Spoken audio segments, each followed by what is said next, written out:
Ang guys, Coco Juice, Julian Montes ano, Coco natin ha, ano sila sa buhay na Siyempre, malungkot, honestly.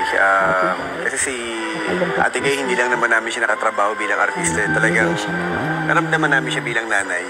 Dahil nung nakasama namin siya, nakatrabaho namin siya sa Padre de Familia.